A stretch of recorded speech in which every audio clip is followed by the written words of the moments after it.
오늘 제목을 함께 읽어볼까요? 시작. 부르심, 예배, 거룩, 순종. 감사합니다. 2017년 3월, 그러니까 제가 대학교에 처음 입학해서 이제 첫 번째 주에, 3월 첫 주에 어떤 한 수업을 들었었는데, 그 수업은 1학년들, 신학생들은 무조건 들어야 되는 수업이었습니다. 그래서 제 기억이 맞다면 그때 그 수업을 들었던 학생들이 거의 한 70명 가까이 됐던 것 같아요. 그 수업을 딱 듣는데 교수님께서 이제 학생들을 가나다 순으로, 학번 순으로 잘라서 이제 조를 만들어주고 조별 과제를 내주신 거죠. 그때 제가 한 조의 조장이 돼서 이제 교수님으로부터 학생들 연락처를 받고 단톡방을 만들어서 우리 언제 만나면 좋을까요? 하고 이제 스케줄을 잡았습니다. 그 다음 주인 두 번째 주 때 이제 처음 동기들하고 만나서 이제 막 서로 통성명도 하고 안녕하세요 인사도 하고 서로 좀 친해지는 시간을 가졌습니다. 그리고 나서 이제 이 수업에 대해서 우리가 이제 이 과제를 어떻게 진행하면 좋을까요? 막 이런 얘기를 나누고 다들 흩어졌는데 몇몇 시간이 남은 동기들끼리 모여서 너는 뭐 어디 사니? 이제 뭐 이렇게 하면서 서로 좀 친해지는 시간을 가졌었습니다. 그 모임에서 가장 기억에 남는 친구 한 명이 있는데 그 친구가 제게 했던 질문이 기억에 남아요. 처음 보는 친구였고 처음 저에게 말을 건 친구였는데 저한테 처음으로 말을 건 그 말이 너는 언제 하나님을 만났니? 너는 어떤 하나님을 만났니? 너는 왜 신학교에 왔니? 라는 질문이었습니다. 처음에 저는 이 질문을 듣고 깜짝 놀랐습니다. 왜냐하면 그 전까지 저에게 이러한 질문을 해줬던 사람이 아무도 없었거든요. 그 어느 누구도 제게 너는 어떤 하나님을 만났니? 너의 신앙은 어떤 색깔이니? 이런 걸 물어보는 사람이 한 명도 없었거든요. 근데 생전 처음 보는 어떤 애가 저한테 너는 어떤 하나님을 만났니? 이런 얘기를 하니까 굉장히 당혹스러웠습니다. 그리고 여러분들은 다 아시겠지만 제가 하나님을 처음 만난 거는 이제 허리가 아팠을 때 만났잖아요. 그러니까 처음 보는 사람한테 제 아픈 과거를 얘기해야 되는 어떤 그런 부끄러움까지 있는 그런 상황이었습니다. 참 당황했지만 그래서 친구가 질문을 하니까 답을 해줬죠. 나는 뭐 이렇게 하나님을 만났고 이렇게 뭐 됐고 이렇게 신앙생활해서 신학교 왔다. 얘기를 해주고 또 그 친구가 만난 하나님에 대해서 또 그 친구가 하나님으로부터 어떠한 소명을 받았는지 이런 이야기를 막 주고받는데 제 안에서 그 전까지 친구들과 뭐 너는 어디 사니 뭘 좋아하니 이런 얘기를 했을 때보다도 더 뜨거운 마음이 막 올라오는 걸 느꼈습니다. 그때 제가 한 가지 확신한 게 있어요. 뭐냐면 제가 고3 때 내가 신학을 해야 되는가 하지 말아야 되는가 하고 잠시 방황했던 적이 있는데 그날 그 친구를 만나 대화를 하면서 하나님께서 나를 이곳으로 불러주신 게 맞구나 라는 어떤 그런 확신을 얻었었습니다. 오늘 본문 말씀인 이사야 6장은 이사야가 하나님을 만난 이야기를 담고 있습니다. 반대로 말하면 하나님께서 이사야를 만나주신 이야기를 담고 있죠. 이사야가 하나님으로부터 어떠한 소명을 받습니다. 그래서 오늘 이사야 6장을 흔히 소명장이라고 부르기도 하죠. 오늘 우리는 하나님께서 평범했던 이사야를 부르셔서 어떠한 길로 인도하시는지 함께 살펴볼 것입니다. 그리고 그 부르심을 세 가지의 관점에서 우리 제목에 있는 것처럼 예배, 거룩, 순종이라는 이 세 가지의 관점에서 함께 보도록 하겠습니다. 첫 번째 키워드는 바로 예배입니다. 우리 함께 1절 말씀을 읽도록 하겠습니다. 1절입니다. 시작.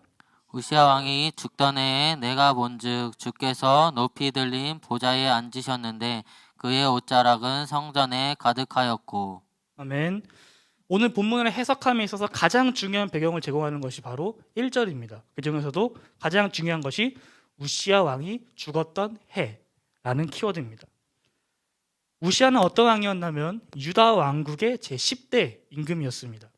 우시야 왕의 아버지였던 아마샤 제9대 왕은 무리하게 북이스라엘과의 전쟁을 펼치다가 포로로 잡혀가게 됐습니다. 나라는 북이스라엘에 예속되었고 예루살렘 성벽의 일부는 무너져 내리게 됐죠. 오랜 시간이 지난 후에 아마샤가 포로에서 풀려나서 다시 남유다로 돌아왔지만 남유다 내에서 발생한 내란으로 인해서 살해당하고 맙니다. 그래서 그의 어린 아들이었던 당시에 16살이었던 우시야가 제10대 왕으로 즉위하게 된 거죠. 우시야는 굉장히 훌륭한 통치자였습니다. 우시야는 가장 먼저 무엇을 했냐면 무너져 내렸던 예루살렘 성벽을 재건했습니다. 그리고 그 성벽에 망대를 세웠죠. 그리고 그는 군대를 재정비하고 새로운 신무기를 개발했습니다. 이렇게 그는 국방력의 강화를 매우 중요하게 생각했었죠. 그리고 동쪽으로는 에돔, 서쪽으로는 블레셋, 남쪽으로는 아라비아와 같은 나라들을 침공해서 그 나라들을 대상으로 싸워서 전쟁에서 승리하기도 했습니다. 이렇게 국제적인 사회에서 자신들의 위상을 나타내기 시작한 거죠. 그 당시에 남유다 북쪽에는 아수르라는 굉장히 강한 나라가 이제 막 생겨나고 있었는데, 그 나라의 그 당시 왕이 디글랏 3세라는 왕이었는데, 주변 나라들은 다 그 나라에게 조공을 바쳤습니다. 근데 그 디글랏 3세 조공 목록에 보면 우시아 왕이 그에게 조공을 바쳤다는 내용이 등장하지 않아요. 그러니까 우시아 왕이 통치했던 시기만큼은 다른 그 당시 가장 강한 나라에게도 굴복하지 않을, 대항할 수 있는 그런 힘이 있는 나라였다는 것입니다. 또한 우시아의 업적은 여기서 멈추지 않는데, 그는 저수지를 만들고 가축들의 수를 늘리는 등 농경과 상업에도 굉장히 많은 투자를 했습니다. 그래서 백성들은 이전보다는 조금 더 나은 삶을 살 수 있는 새로운 시대를 살게 된 거죠. 우시아 왕은 신앙적으로도 굉장히 훌륭하게 시작을 했습니다. 비록 인생 마렵에 나라가 부강해지고 좀 안정기에 들어서자 교만해져서 제사장이 해야 되는 여호와 하나님을 분향하는 일을 대신 하려고 하다가 하나님으로부터 문둥병을 받아 심판을 받긴 하지만, 그래도 성경은 이 우시아 왕에 대해서 정직한 왕이었다, 하나님께서 보시기에 정직한 왕이었고 그래도 나름 다윗의 길을 따랐다는 왕이었다라고 긍정적으로 평가하고 있습니다. 우시아가 통치했던 50년은 그야말로 태평성대였습니다. 외세 침략으로부터 나라를 보호할 수 있었고 오히려 이방 나라를 침공해서 그 위세를 떨칠 수 있었던 그런 시대였죠. 내부적으로는 농경과 상업이 발전해서 이전보다는 조금 더 풍요로운 삶을 살 수 있었던 시대였습니다. 하지만 그들의 삶을 자세히 들여다보면 너무나도 추악한 모습들이 드러났습니다. 그들은 한 분이신 여호와 하나님을 섬기는 것이 아니라 다른 이방 나라의 신들, 우상들을 섬겼었고, 하나님의 정의와 공의가 가득해야 될 하나님의 나라, 하나님의 도시에서는 그러한 하나님의 어떤 거룩한 모습이 보이지 않고 온갖 죄악과 불의한 모습들이 가득했다는 것입니다. 사회 지도자들과 종교 지도자들은 서로 결탁했고, 그 도시는 날마다 불의와 폭력이 난무했으며, 하나님의 백성이란 사람들의 삶 가운데서는 하나님의 거룩하신 모습이 하나도 보이지가 않았습니다. 하나님께서는 죄와 부정으로 가득한 예루살렘을 향해서 끊임없이 경고하셨습니다. 그 경고가 오늘 본문인 6장 앞에 있는 1장과 5장에 기록되어 있죠. 이렇게 겉은 화려하지만 속은 썩을 대로 썩은 문드러진 유다에게 아주 큰 시련이 닥칩니다. 그것이 바로 오늘 1절에 있는 온 유다 백성들의 희망의 아이콘이었던 우시아 왕이 죽게 된 거죠. 나라는 혼란에 휩싸였고 전국은 불안해졌습니다. 강대국 아수르는 빠른 속도로 그 위력을 팽창시키며 남유다를 자신들의 어떤 그런 군사적인 영향력 아래에 두려고 노력을 했었습니다. 바로 이러한 시기에 이사야가 성전에서 하나님께 예배를 한 거죠. 이러한 상황을 어떻게 해결해야 될 수 있을지, 이런 상황을 어떻게 해야 내가 극복할 수 있을지 하나님께 기도한 것입니다. 그렇다면 하나님을 만나기 전 이사야는 과연 어떤 사람이었을까요? 우리는 역대하에서 그 힌트를 발견할 수 있습니다. 역대하 26장과 32장을 보면 우시야가 남유다의 제10대 이사야가 남유다의 제10대 왕이었던 우시야, 그리고 제13대 왕이었던 히스기야 왕들의 행적을 기록했다라는 성경 말씀이 기록되어 있습니다. 즉 이사야는 한마디로 궁정 안에서 왕들이 행하던 일들, 또 말들, 행동들을 기록했던 서기관이었다는 것입니다. 오늘날로 치면 청와대에서 대통령의 어떤 그런 국정을 기록하는 비서관이나 보좌관급에 해당하는 굉장히 높은 신분인 거죠. 우시아 왕의 행적을 정리하고 기록하던 이사야는 분명 고민했을 것입니다. 현재의 위기를 어떻게 극복해 나갈 수 있을지, 한 사람의 신하로서 또 한 사람의 백성으로서 나라의 운명이 걱정되고 고민되었을 것입니다. 이사야는 이러한 고민에 대한 솔루션을 얻기 위해서 한 가지 제스처를 취하는데, 그것이 우리에게 아주 좋은 예시를 보여줍니다. 이사야가 문제를 해결하기 위해 취한 제스처가 아까 말씀드린 대로 성전에 올라가서 하나님께 기도한 것이죠. 우리는 살다 보면 예상치 못한 문제들을 만나곤 합니다. 내 삶에 갑자기 주어진 예상치 못한 문제들, 갑자기 닥친 어려운 환경들로 인해 우리는 쉽게 패닉에 빠지곤 하죠. 우리는 그러할 때 하나님께 기도하기보다는, 하나님의 뜻을 구하고 하나님의 도우심을 구하기보다는 사실 우리 인간 나 자신의 힘으로 극복하려고 하는 경향들을 보입니다. 올해 8월은 제 인생에서 가장 바빴던 한 달이었습니다. 저는 학교에서 일을 하고 있는데 학교에서 일하는 8월은 굉장히 바쁩니다. 당장 다음 달 9월부터 시작되는 2학기를 준비해야 되는 어떤 그런 행정적인 일들이 굉장히 많은 기간이죠. 가뜩이나 정신이 없는데 엎친 데 덮친 격으로 저에게 갑자기 두 번의 교통사고가 일어나게 됩니다. 첫 번째 교통사고는 제가 피해자였어요. 저는 그냥 잘 가고 있는데 옆에서 갑자기 저를 치는 바람에 이제 교통사고를 당했습니다. 그 양쪽 간의 대화가 잘 돼서 잘 해결됐지만 그 사건이 처리되기까지 한 열흘 정도 굉장히 많은 스트레스를 받게 되더라고요. 신경도 쓰이고. 그런데 거기에 한 번의 사고가 더 나게 됩니다. 이번엔 제가 가해자인데 주유소에서 기름을 넣고 이제 출발하려고 이제 시동을 걸고 출발했는데 차가 뒤로 밀리면서 뒤에 있는 차를 살짝 치게 된 거죠. 저는 충격이 너무 미미해서 사고 난 거를 인지하지 못했는데 금요일 날 경찰서에서 연락이 왔더라고요. 뺑소니로 신고가 접수됐으니까 조사를 진행해야 된다고. 그 연락을 받고 난 다음부터 제 삶의 그 하루하루가 지옥 같았습니다. 머리가 막 지끈거리고 잠도 안 오고 밥도 안 넘어가고 그런 하루하루를 보냈습니다. 그러던 지난 수요일 날 그날도 어김없이 무거운 마음으로 일어나서 하루를 시작하는데 그러다 이제 큐티를 하는데 제가 놓치고 있었던 한 가지를 하나님께서 발견하게 해주시더라고요. 그것은 바로 제가 하나님을 붙잡고 있지 않다라는 것이었습니다. 저는 사람을 의지했었습니다. 하나님보다는 부모님 그리고 문제를 해결해 줄 수 있도록 도움을 줄 수 있거나 조언을 해줄 수 있는 사람들을 더 의지했었습니다. 저는 기도하지 않았습니다. 하나님께 기도하고 하나님의 도우심을 구하기보다는 제 힘으로 해결하려고 하고 그저 머리만 쥐어싸면 제 끙끙 앓았었죠. 입으로는 주여 주여 어떡합니까? 라고 하지만 실제로 제 머릿속에는 불안과 걱정으로 인해서 하나님께서 들어오실 자리가 없었습니다. 저는 하나님이 아닌 사람을 의지했었습니다. 아마 이사야도 마찬가지였을 것 같아요. 아까 말씀드렸듯이 우시야 왕은 꽤 오랜 기간 문둥병을 앓았었습니다. 그래서 그의 아들이었던 요담이 꽤 오랜 시간 섭정을 했죠. 시간의 흐름에 따라서 우시야 왕의 건강이 악화된다는 사실을 궁궐에 있었던 이사야는 분명 들었을 것입니다. 그리고 그 나라 대신들도 만약에 우시야 왕이 죽게 되면 우리가 어떻게 하지? 아마 이런 방책들을 세웠을 것입니다. 그 시간 동안 우시야 왕이 죽기까지 그 시간 동안 이사야는 분명 고민하고 걱정했을 것입니다. 비록 자기 자신이 뭔가를 결정하고 결단을 낼 수 있는 자리는 아니지만 내가 이것을 어떻게 해결할 수 있을까? 이 시대 가운데 이 어려움 가운데 우리나라가 어떻게 이것을 돌파할 수 있을까? 아마 이런 기도를 하지 않았을까요? 하지만 그와 동시에 이사야는 하나님께 나아가서 하나님의 뜻을 구했습니다. 하나님께 기도했고 하나님을 예배한 것이죠. 이것이 저와 이사야의 가장 큰 차이점이었습니다. 이사야는 자신의 문제, 자신의 고민거리를 가지고 하나님 앞에 나아갔어요. 그 두려운 마음도 걱정 가득한 그 마음까지도 들고 하나님께 나아갔는데 저는 그러지 못했습니다. 저는 예배의 자리가 아니라 빨리 이 상황이 해결될 수 있도록 끝날 수 있도록 도움을 줄 수 있는 그 사람들을 쫓는 데 급급했죠.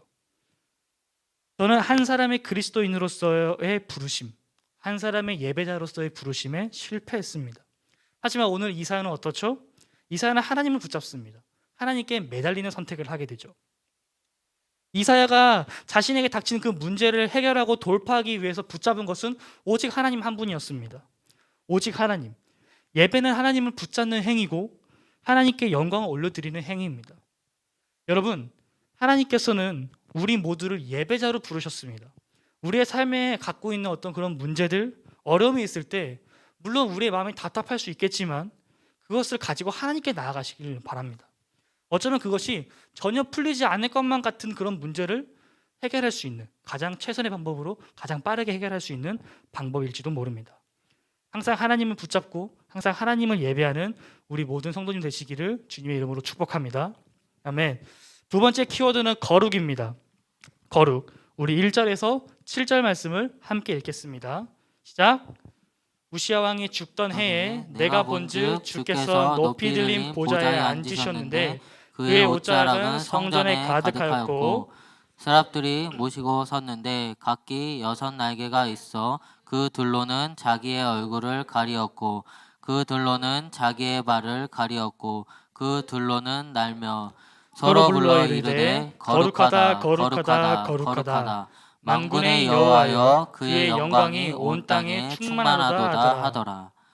이같이 화답하는 자의 소리로 말미암아 문지방의 터가 요동하며 성전의 연기가 연기가 충만한지라. 충만한지라.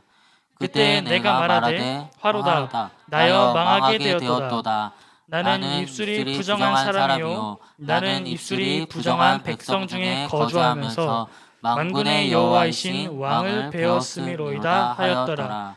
그때 그 스랍 중에 하나가 부젓가락으로 제단에서 집은 바 핀 숯을 손에 가지고 내게로 날아와서 그것을 내 입술에 대며 이르되 보라 이것이 내 입술에 닿았으니 내 악이 제하였도다. 내 죄가 사여졌느니라 하더라. 아멘. 하나님께서 우리를 거룩으로 부르십니다. 이것이 바로 오늘의 두 번째 키워드죠. 오늘 본문에서 가장 눈에 띄는 단어가 바로 거룩입니다. 거룩. 성경 곳곳에 거룩이란 단어가 종종 등장하지만 분포되어 있지만 오늘 본문만큼 거룩을 강하게 강조하는 본문은 극히 드뭅니다. 우리와 함께 거룩이 무엇인지 또 부르심과 거룩이 어떠한 연관이 있는지 함께 살펴봅시다. 여러분들은 거룩, 거룩하다라는 단어를 들으면 어떤 이미지가 떠오르시나요? 제가 이제 몇몇 주변에 있는 친구들에게 물어보니까 뭔가 좀 이렇게 아우라가 있고 좀 포스가 느껴지고 좀 감히 범접할 수 없는 뭔가 밝게 빛나는 어떤 그런 이미지를 많이 말해주더라고요. 거룩을 설명할 수 있는 정확한 정답이라고 할 수는 없지만 그렇다고 완전히 틀린 답이라고 할 수도 없는 답변입니다. 성경에 자주 등장하고 뭔가 중요한 단어라는 건 알겠는데 사실 거룩이 뭔지 우리는 좀 낯설고 잘 와닿지가 않습니다. 거룩은 문자적으로 구별하다 그리고 분리하다라는 의미를 가지고 있습니다. 여기서의 구별은 죄로부터의 구별, 불의로부터의 구별, 부정으로부터의 구별을 의미합니다. 오늘 이사야는 성전에서 하나님께 기도하다가 환상을 보게 됩니다. 그 환상은 하나님의 거룩하심에 대한 부분이었죠. 이사야가 본 환상이 얼마나 대단한지, 얼마나 놀라운 것인지 차근차근 말씀을 자세히 살펴봅시다. 이사야는 높이 들린 보좌를 봤다고 1절에서 기록되어 있습니다. 그리고 그분의 옷자락이 성전에 가득한 것을 보게 되죠. 고대 사회에서 자신의 힘이나 권력을 나타내는 상징으로 사용했던 대표적인 것이 바로 보좌와 옷입니다. 힘이 있는 사람일수록 강한 나라의 통치자일수록 자신이 앉는 보좌, 그 왕자를 매우 크고 웅장하게 만들고 정교하게 만들고 매우 높은 곳에 위치하게 만듭니다. 사실 이건 너무 당연한 거죠. 이사야가 본 하나님의 보좌는 높이 들린, 아주 높이 들린 보좌였다고 합니다. 두 번째는 옷입니다. 당시 사람들은 옷을 통해서 자신의 부와 권력을 나타냈었습니다. 마치 오늘날 사람들이 수십만 원, 수백만 원짜리 명품으로 자신을 꾸미는 것처럼 그와 같은 맥락이라고 볼 수 있는 거죠. 성경에서 대표적인 예시로는 창세기에서 요셉을 들 수 있습니다. 우리가 창세기 강해를 할 때 요셉의 옷에 따라서 그의 인생이 어떻게 변했는지 우리는 확인했죠. 어렸을 때는 채색 옷, 그리고 종으로 팔렸을 때는 노예 옷, 그리고 보디발의 아내로부터 모함을 받았을 때는 이제 죄수의 옷을, 그리고 바로의 꿈을 해몽한 다음에는 총리의 옷을 입게 되죠. 요셉이 어떠한 옷을 입고 있느냐에 따라서 요셉이 갖고 있는 권력과 부가 달라진다는 것을 우리는 확인할 수 있습니다. 같은 맥락으로 옷을 통해서 권력을 나타내는 방법이 두 가지인데 첫 번째는 옷에 어떠한 색깔이 추가되느냐입니다. 당시에는 염료를 첨가하여 색을 내는 것이 굉장히 돈이 많이 들어가는 일이었습니다. 그렇기 때문에 그냥 아무 색이나 있는 옷을 입는 것이 아니라 어떠한 색이 첨가됐다는 것, 색이 여러 개 들어간다는 것은 그 사람이 매우 부유하다, 권력이 있는 사람이라는 증거죠. 대표적인 예로 파란색이나 보라색 같은 청색 계열의 옷은 왕이나 일부 귀족만이 입을 수 있는 매우 귀한 옷이었습니다. 구약 성경에서도 청색 옷을 입은 사람은 대제사장을 제외하고서는 등장하지 않죠. 두 번째로는 옷의 길이입니다. 옷감이 귀했던 당시로서는 너무나 당연한 거죠. 내게 딱 알맞는 정도가 요만큼인데 그보다 더 낭비하는 것, 더 길게 만드는 것은 자신의 부와 권력을 나타내는 하나의 상징이었습니다. 같은 맥락으로 오늘날 결혼식장에 가면 길게 늘어뜨린 신부의 드레스를 볼 수 있죠. 이것이 바로 그날의 주인공이 그 자리에서 가장 강한 권력을 갖고 있는 사람이 신부라는 것을 나타내는 하나의 상징인 것입니다. 그런데 하나님의 옷자락은 성전 바닥에 질질 끌릴 정도의 길이가 아니라 성전을 가득 채울 정도로 그 길이가 매우 길고 매우 컸다라는 것입니다. 이것은 하나님이 세상 그 어느 누구보다, 세상 그 무엇보다도 가장 크고 위대한 통치자라는 것을 말해주고 있는 거죠. 그러한 하나님을 스랍들이 노래합니다. 성경에서는 천사들을 몇 가지의 명칭으로 부르는데 그 중에 하나가 스랍입니다. 이들은 거룩하신 하나님을 찬양하죠. 우리가 조금 전에 찬양했던 것처럼 구약 곳곳에서 하나님의 거룩하심에 대한 내용들이 기록되어 있지만 오늘 본문 3절처럼 거룩하다 거룩하다 거룩하다 이 거룩을 3번 반복해서 말하는 곳은 없습니다. 구약 성경의 언어인 히브리어에서 반복은 강조를 의미합니다. 특히 그 중에서도 같은 단어를 3번 반복하는 것은 최상급 표현입니다. 더 이상 어떻게 이것보다 더 강하게 표현할 수가 없는 거예요. 그러니까 여기서 그러니까 거룩하다 거룩하다 거룩하다라 표현했던 것은 하나님께서 이 세상 그 어느 누구보다도 이 세상 그 무엇보다도 가장 거룩하신 분이라는 것을 강조하는 표현인 것입니다. 그러면서 만군의 여호와 감히 그 누구도 대적할 수 없는 하나님의 영광이 온 땅에 충만했다고 노래한 것이죠. 여기서 충만도 총 3번 반복됩니다. 1절에서 하나님의 옷자락이 성전에 가득했고 3절에서 하나님의 영광이 온 땅에 충만하며 4절에서 성전의 연기가 그러니까 즉 성전에 하나님의 영광이 충만했다라고 똑같은 히브리어 단어가 3번 반복됩니다. 세상 그 누구보다 강하시고 거룩하신 하나님을 뵙고 그 하나님을 찬양하는 소리가 문지방의 터 그러니까 땅을 울리고 진동시키는 경험을 한 이사야는 실로 엄청난 경험을 한 것이죠. 혹시 여러분들은 이사야처럼 이렇게 거룩하신 하나님을 만났던 그런 혹시 경험이 있으신가요? 거룩하신 하나님은 도대체 어떤 분이실까요? 우리를 인도하시는 하나님, 치료하시는 하나님, 사랑의 하나님, 은혜의 하나님 이런 하나님의 성품들은 우리가 너무나도 쉽게 상상이 되고 이미지가 그려집니다. 하지만 거룩하신 하나님, 그분은 도대체 어떤 분이실까요?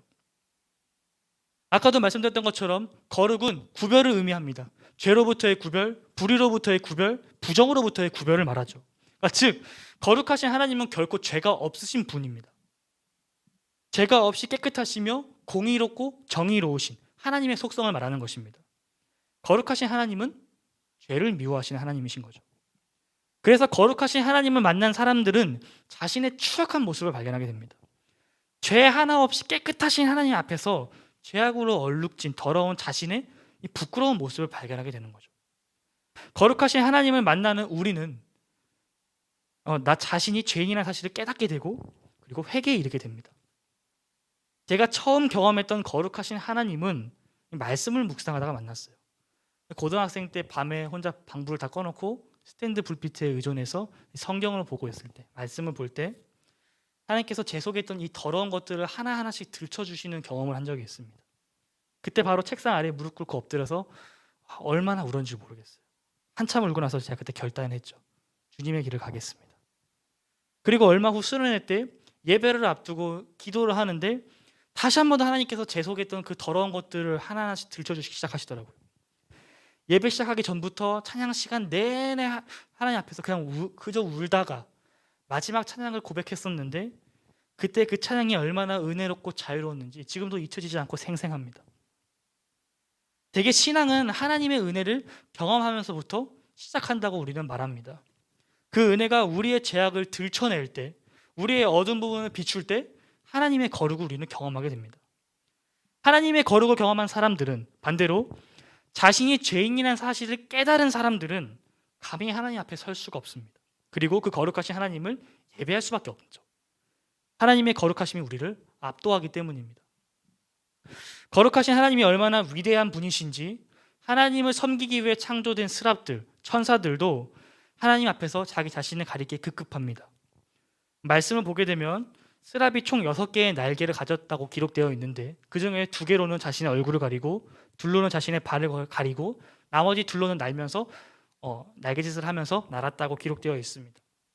자신의 얼굴을 가린다는 것은 거룩하신 하나님을 차마 뵐 수 없다라는 고백인 것이고 자기의 발을 가린다는 것은 나의 부끄러운 부분을 감춘다라는 완곡한 표현입니다. 다윗이 사울로부터 도망 다닐 때 언제 한번 굴에 숨었는데 그 굴에 사울이 들어온 적이 있어요. 그때 성경은 사울이 발을 숨겼다라고 기록하고 있습니다. 이것은 사울이 화장실에 볼일을 보러 왔다라는 얘기거든요. 그러니까 이런 식으로 완곡한 표현법이 쓰인 것입니다. 스랍들은 감히 하나님을 우러러보지 못하고 자신의 연약하고 부끄러운 부분을 가리며 하나님을 찬양하고 하나님을 섬기고 있는 거죠. 천사들도 이런데 하물며 우리는 우리가 거룩하신 하나님 앞에 선다면 우리는 어떻게 될까요? 이스라엘에는 매우 독특한 세계관이 있습니다.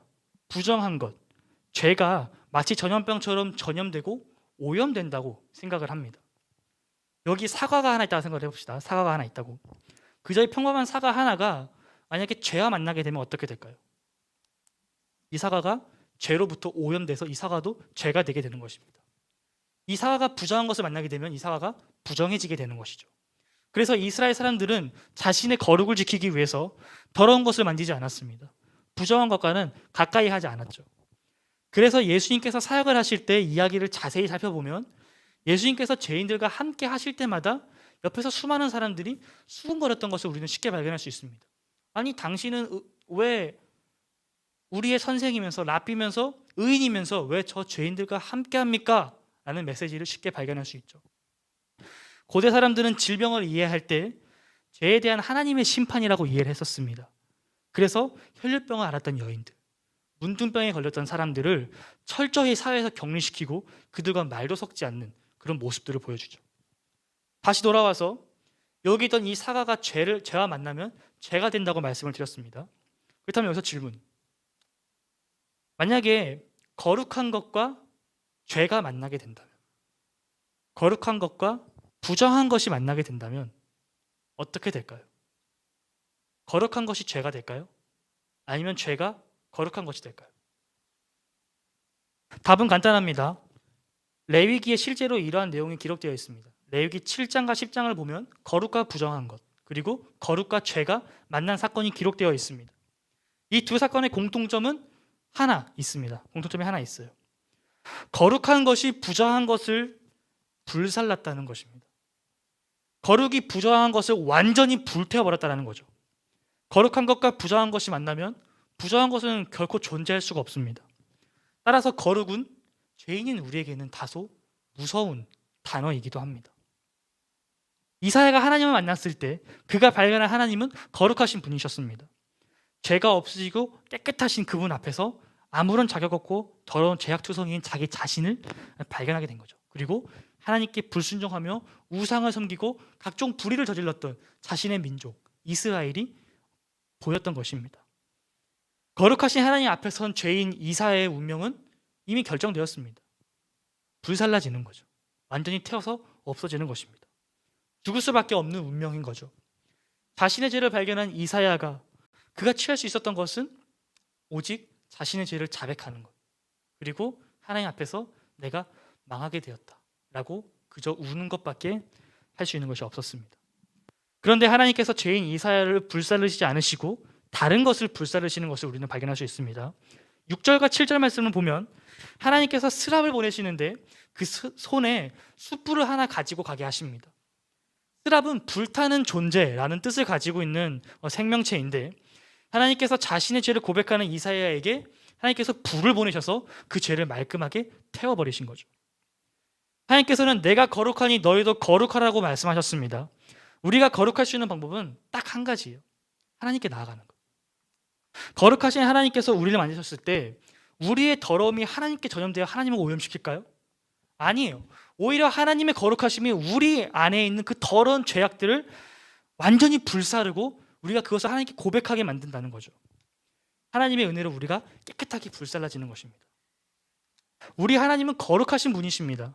비록 우리는 죄악투성이지만 우리가 하나님께 나아갈 때 하나님께서 소멸하는 불로 우리의 모든 죄악을 말끔하게 태우실 것입니다. 우리를 거룩으로 부르시는 하나님의 부르심에 날마다 순종하시는 여러분들 되시기를 주님의 이름으로 축복합니다. 아멘.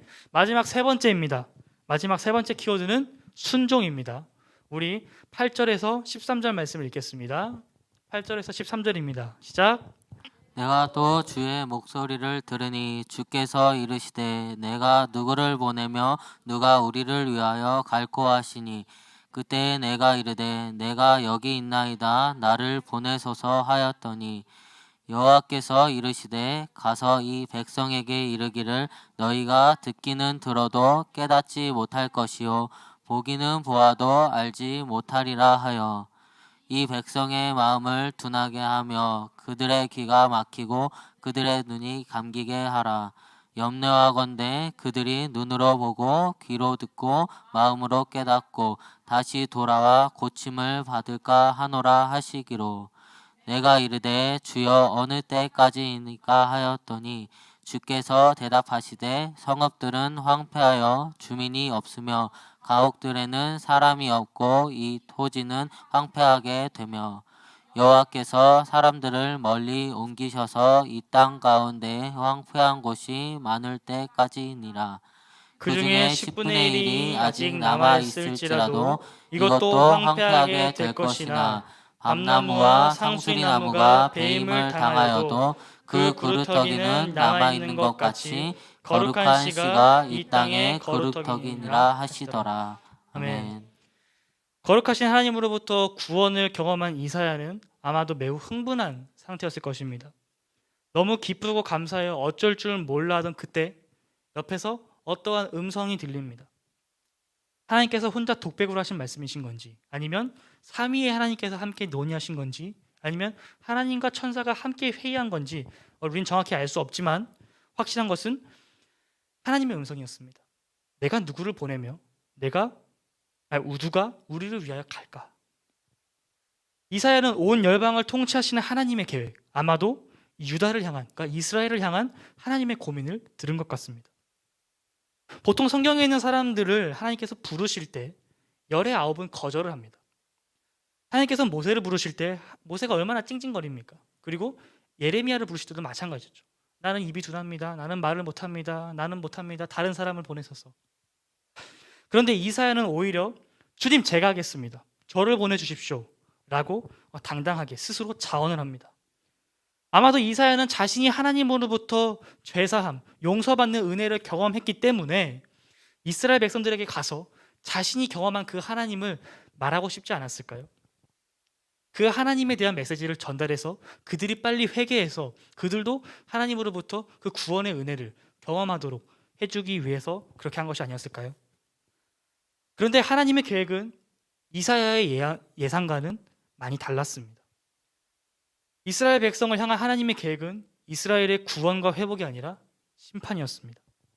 여기서 오해하면 안 되는 것이 하나님께서는 이스라엘 백성들에게 구원이 아닌 심판을 내리시는 이유가 하나님께서 구원을 베푸시기보다 심판을 더 좋아하시기 때문이 아닙니다.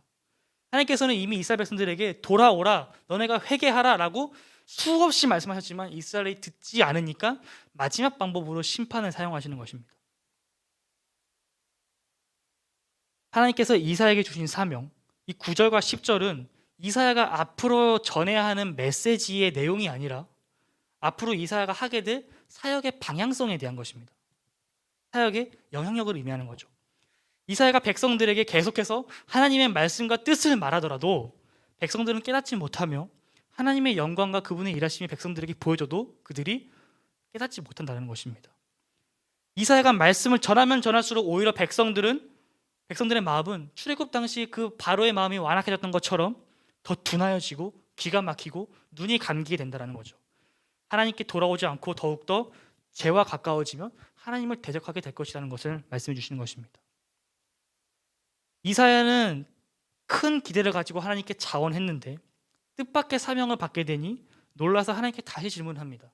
하나님, 그러면 제가 그것을 언제까지 해야 됩니까? 그러자 하나님께서 완전히 모든 것이 끝날 때까지, 나의 심판을 받아 모든 것이 초토화되고 황폐해져서 아무런 소망이 보이지 않을 때까지 하라고 말씀하십니다. 이사야에게는 씨름이 있었을 것입니다. 이사야가 꿈꿨던 하나님의 길과 하나님께서 제시하신 길, 그 두 길이 서로 달랐기 때문이죠.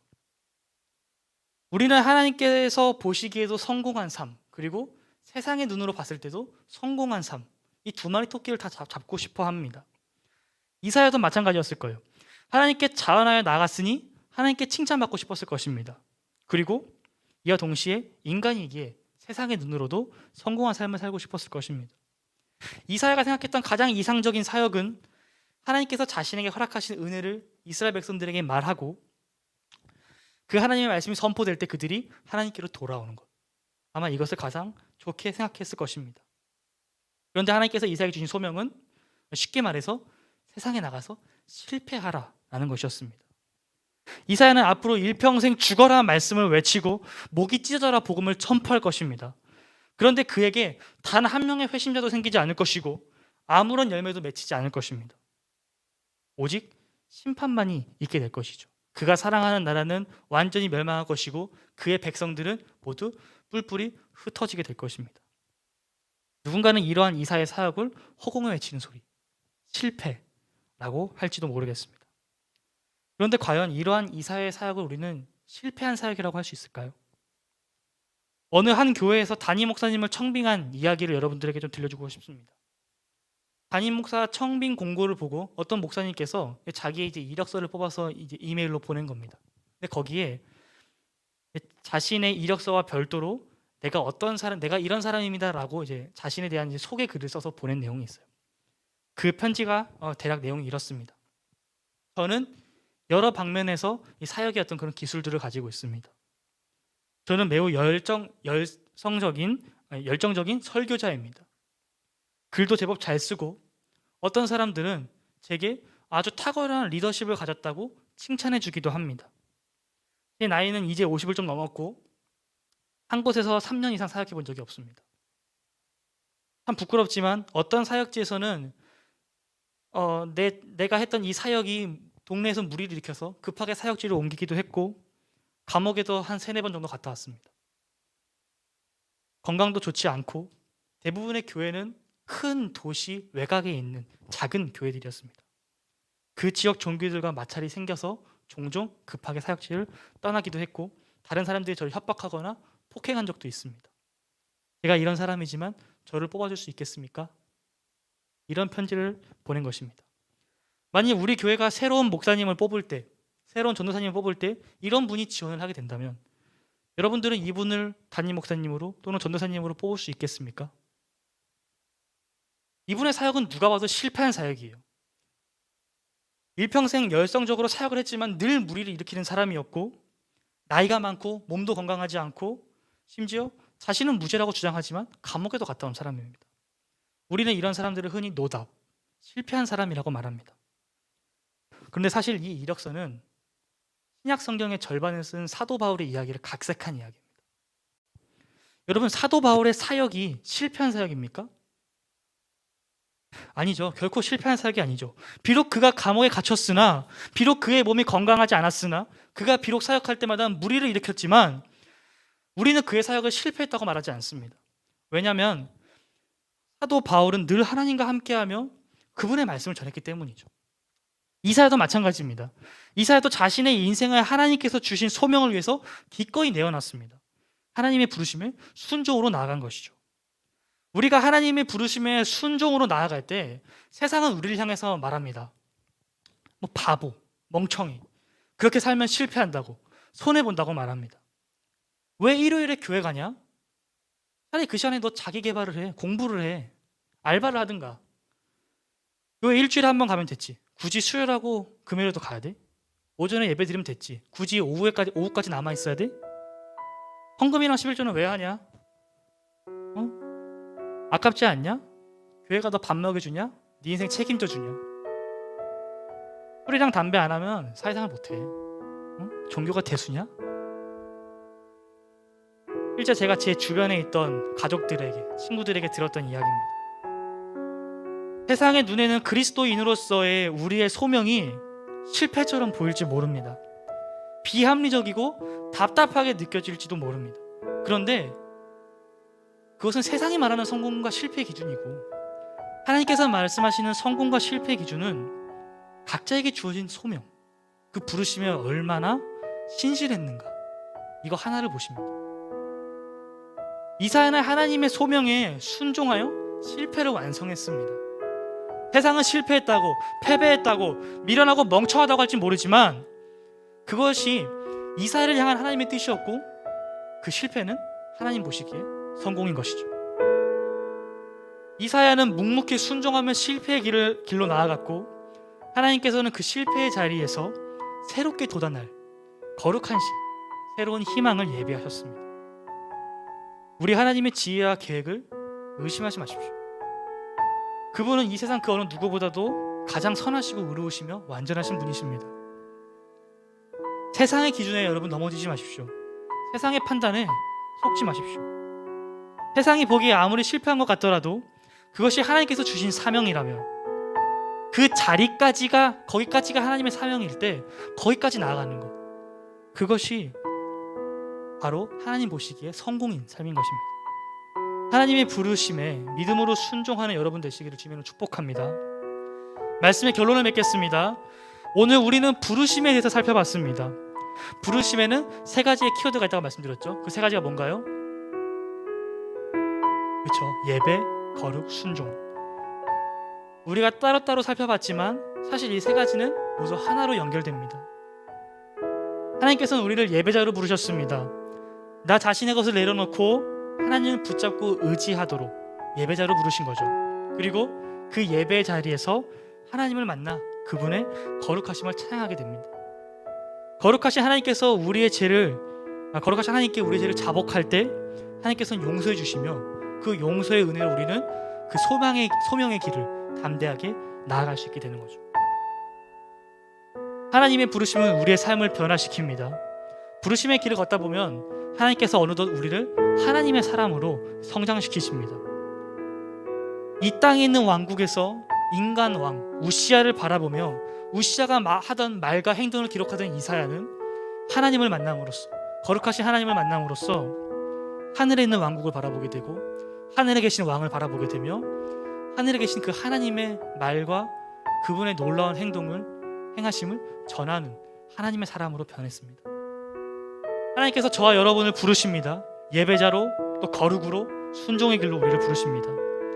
부르심의 길이 결코 녹록지는 않지만 우리를 부르시는 하나님과 함께 걸어가며 하나님께서 보시기에 성공한 아름다운 삶을 살아가는 우리 모두가 되기를 주님의 이름으로 축복합니다.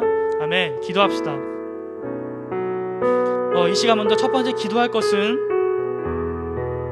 우리가 과연 하나님을 예배하는 자인가, 우리가 하나님을 붙잡는 자인가, 아니면 내 마음속에 하나님보다 더 앞선 것이 있는가, 이것을 먼저 바라봤으면 좋겠습니다. 그리고 두 번째, 그 거룩하신 하나님께 이 시간 우리의 그 부족한 부분을, 연약한 부분을 고백하며 나갑시다.